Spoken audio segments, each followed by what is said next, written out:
This cage strat wins me 90% of all of my ranked games on Theme Park. In today's video, I'll be going over 5 strats that you need for Theme Park for solo queue ranked. Let's get into it. But first, so let's go over that cage strat that I just showed you in the intro. Now first, you want to reinforce these two walls. Now contrary to what you might think, you're not actually going to be cage tricking this wall and having a bandit or a mute get this wall. You're doing the opposite. You're going to put 2 cades on this wall and let the bandit or mute put their stuff on those walls. This might seem really bad, but I'll show you why it's really good. Because your first cade claw is going to go in this top right corner right here. Now you may be thinking, can't they just shoot it from vert? Well, actually no, because all of this, you're right, is wooden. But the floor panel above the actual cade claw is concrete, so they can't get above it. And even if they're on this wooden floor here, they can't actually see this cade claw, so they won't be able to shoot it or destroy it. The second cade claw, though, is even more hidden. All you have to do is prone right here and shoot it into the underside of this desk, just like that. Now, as you can see, both sides are electrified, and the last place you're going to try to EMP whenever you're playing cade is the bottom left right here and the top right here. So it's very, very nice. And with the introduction of the new operator Turborao, or however you pronounce their name, bandit tricking on these walls is actually more viable than cade tricking in my opinion. So this strat is even better in the new season. There's nothing particularly crazy about this strat. You can easily pick up a cade claw and redeploy it if you're trying to trick, or you can shoot open this right here and get on top of the box to shoot anybody on the staircase, or you can use it to just throw a nitro cell just like this to kill anybody on the other side. Doesn't really matter as long as you don't hit the ceiling like I did. Pretty simple strat, so let's go over something a bit more complicated. That being this really nice castle strat for initiation and vault. Now the whole point of this castle strat is to protect any players that are coming through the hallway, and it's to apply a lot of pressure onto the people trying to push cash door. Your first castle barricade is going to go on this double door right here. The reason that you do this is so they can't get on that window right there and get a long angle onto anybody playing on the mirror right here, or the head holes that are right next to it. Overall, it's a great castle strat as long as you have another rotate option right next to it, which would be this rotate right here. The reason you put it on the left side is so that the people on the window can't shoot anybody that's trying to rotate right here. It's really, really nice, and as long as, you don't lose the gunfight when you cross the window, this rotate strat is not bad at all. The only issue is that you'd have to worry about people on the cash door when you're trying to make this rotate. Something to put a lot of passive pressure on this cash door, though, are these head holes that you'll put just like this. These head holes allow for you to be inside a vault or inside of the 90 window or deep inside of the reception and initiation door to get an angle onto cash, which puts a lot of pressure on them so they can't peek anybody trying to use this rotate. If you put a head hole here like I accidentally did, I just realized that you can get an angle onto this window for free too, which is pretty nice. But it's a double-edged sword because they can use that on the window to see anybody on the door, so do what you want. If you pair these head holes up with a reinforcement next to each head hole, one right here, and one right here. This allows you to be able to peek off of the head holes a lot safer, while also not giving them as many angles they can use if they have a soft breaching tool like Ash or Zophia's charges. Now obviously, because you're playing castle, you have a lot more to put down, so hopefully you're not the one having to make all of this site setup because we still have 3 castles to go over. The first castle being the one on the bathroom window, just like this. The reason you put it on the bathroom window is so again they don't get a long angle onto this rotate or anybody playing off of this head hole. It's really powerful for you while also allowing you to rotate in the bathroom without having to worry about the window in the first place. Your third castle is going to go on this double door like we talked about earlier. Now this does make it to where you are limited in your rotate options, but what I like to do is put a rotate right here instead of just head holes so that you still get the same rotate options while allowing you to get an ability to peek people at the same time. And because this rotate is so far away from the door, it's not like they can run in and utilize it without dying in the process. It's very, very nice. This castle barricade also gives you more cover if you want to maybe not have this castle barricade because you want to rotate with this door instead of this rotate, and it also still covers anything that this window would provide in terms of attacker angles. Personally, I wouldn't recommend having both here. You can do one or the other, but if you have both, it doesn't really matter as long as you have somebody in Top Dragon or Initiation to support you. Your next castle can go actually on the bunk door. This may seem a little bit weird, but let me explain. The reason you put a castle on this door is because instead of having a rotate through that door, you're gonna have a rotate through this wall instead. The big difference about rotating through the door and through the rotate here is because you're going to have a prox alarm on the arcade machine. If you have a prox alarm on the arcade machine and they walk in the door right after, it gives you a lot less reaction time than if they were to trip the proximity alarm and have to walk all the way to this rotate. Because typically you'll have somebody playing inside a break room or inside of bunk room, so this just gives them more of a reaction time to then look at the rotate if they're playing off of it. If you don't have a reliable teammate though, this isn't as good, so do what you will. Now if you've ever played on this site, you know that they can easily get a thermite or an ace charge on this wall to break this wall, so if you have denial, it doesn't actually matter. So if you have a shotgun, you can easily just open this wall up like this and prevent that from actually happening. But because you've done this, it opens up a long line of sight from people on this window into the hallway, which is really, really bad for your roamers. So personally, I like to put my last castle barricade on this window. Now again, you shouldn't have to be doing all of this site setup. I really hope you don't. And that's why this is more of an advanced strat, because hopefully you have reliable teammates that can do some of the site setup for you. But if you don't, good luck. But for the final prox alarm, I like to put it on the cache door, or if you have a mirror for that information, you can put the final prox alarm on the dragon stairs. Either way, it works pretty well. But as you can see, we've extensively talked about defensive strats. So let's go over this attacking strat.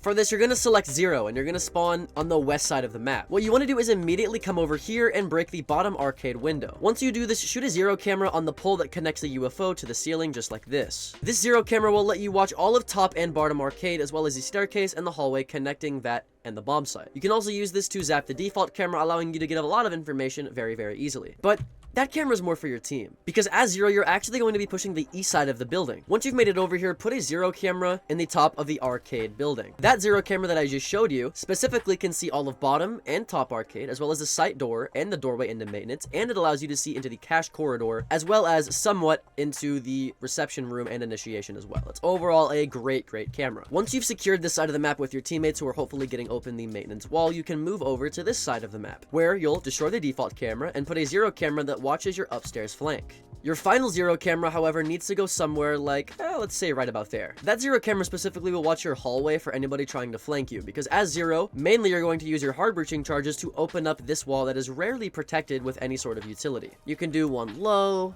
maybe one high, so you can stand on the staircase and get a view in the site. Doesn't really matter. But as 0, you want to open up this wall, and because you have so many flank cameras, there's not a single possible place that they could flank you from without you knowing about it, which is really nice. These cameras also provide cameras for your teammates who maybe not be pushing with you or on the other side of the map. It doesn't really matter, but these cameras are absolutely outstanding. Actually, now that I think about it, y'all might want to put a hard breaching charger higher on this side and lower on this side, because I think that would actually allow you to see, like, let's see, in the throne maybe? Yeah, no, that's a great angle. So maybe put that one high and this one low. Either way, works out pretty well, and it's really good if you're a solo queue player and you're in low elo lobbies, especially because people love to flank. The cameras are super easy to do, and you don't need to rely on your team at all whatsoever to do the strat. So I personally love this strat. If you like strats like this where you don't really need to rely on teammates, then next you should try out this alibi strat for bunk. And it even works for initiation too, so it's a dual site strat. For this specifically, you want to be running observation blockers. The reason you bring observation blockers is because people really love to put drones somewhere in upper arcade to get any sort of info on upper arcade. To mitigate this, you can put all of your observation blockers, or at least 2 in my opinion, right on this grate just like this. This will allow you to be able to make it to where no one on your team can get droned if they're trying to run through arcade. It's very nice. However, personally, I think you need to save your 3rd observation blocker. The reason for this being is because people typically have head holes right here, correct? That they play off of in tandem with the box strat just like this. Well, if you don't want them to be able to drone out the fact that you even have this strat, or maybe you just don't want them to drone out that you're on the head holes, you can easily put an observation blocker just like this. This observation blocker will not only block the head holes, but it'll also block anybody behind the box, so you can easily play off of this and them not know where you are off of a drone. The only issue with this blocker is that people on the door, if they hop into cafe or they hop in right here, they can easily shoot it. So let's pick this up. If you want a lower risk, lower reward observation blocker, you can easily just put it on the head holes just like this. What this allows you to do is put an alibi clone behind the blocker that tricks people into shooting it because they can't drone it out in the first place due to the observation blocker. If you put it a little farther back than I did, they won't be able to see the gun peeking out either, which will make people have to shoot the alibi clone, in which you can easily swing off of that information and get a free kill. It's very easy to do, and I recommend you do it with any alibi clone you ever place. You can, of course, also have one behind the arcade machine behind these 2 observation blockers due to the fact that they, again, can't see it. So people who hop in here are going to shoot the alibi clone, and people who are on the staircase who can't drone it will also shoot the alibi clone, in which you can have somebody on this door easily swing and kill people here and kill people here. It's very nice. Now, because you typically will have head holes here and a rotate on the left, I love putting an alibi clone behind this couch, because not only will people inside the site or on those head holes shoot this alibi clone, but also people inside of reception will shoot this alibi clone as well. So it's a dual purpose alibi clone that people who are sitting inside of bunk can easily get kills off of. It's very nice. But like I said, your teammates can use it, you can use it. It doesn't require a lot of team play. You can just put these down in the prep phase and kind of do whatever you want to do. It's very nice and very good for solo queue players who want to be very aggressive. Let's go over something much more passive though. which is this Monty strat, in which you're going to need to go to the ceiling first. The reason you go to the ceiling is because you want to open up this hatch. If you don't have a teammate that's going to do it for you, you want to bring hard breaching charges, but this strat is really good with smoke grenades, so hopefully you don't have to do that. Just a good rule of thumb. Now, once the hatch is open and you've dropped, you immediately want to drop with your shield extended in front of your face. Whenever you do this, it allows teammates to drop behind you safely. So if there's a mirror set up, or if they're just playing aggressive on this door, they won't actually get shot, which is amazing. The only issue now being is that they might have a nitro cell. So as Monty, whenever your teammate drops, wait for them to start pre-firing the mirror, and then you're going to walk forward, further protecting them by not going to the left and staying to the right protecting. Now, you're just going to stay on this door, and you're going to play very, very passively, giving your teammates comms. Hopefully they can, you know, take a gunfight here, maybe destroy the mirror, grenade people behind here, whatever it may be. You just want to play passively for information. Your biggest weakness with this strat specifically is anybody that tries to flank. But if you have teammates that are doing the strat with you, then you don't really need to worry about that because you can just tell them to watch the flank for you. As Monty, the second biggest thorn in the side of this strat is having somebody playing behind right here that your teammates need to deal with, because as Monty, you can't really do anything about it. But if you bring smokes like I told you to, you can easily smoke the little archway right here, and now nobody can see you, so you can easily just aggress the player behind here, knife him, shoot him, have a teammate behind you, whatever it may be, and then you can plant an initiation immediately. With this smoked off and a teammate with you, they won't be able to push you, and if they do, they'll probably die. So you get a free plant here. Once you have this free plant, you can easily extend your shield and then play off of this door. Or what I would actually recommend is stay inside of initiation, maybe play off of this double door, do what you need to do, re-smoke the door right here, doesn't really matter. You just want to be like, you know, very, very passive with this strat, just giving information to your teammates. The only time you want to be aggressive is when you're actually trying to push the person out of here, if that's the kind of route you're going for to take the site. But that's about it. You really just want to be passive, playing for that plant. It's a plant strat, so if you want to play passive, maybe get a plant strat, have a little troll strat going on, and this strat is definitely for you. But that's it for this video. Check out this next video. My name's Alka. You don't know that I'm fucking him. I say that and my editor is better at the game than I am.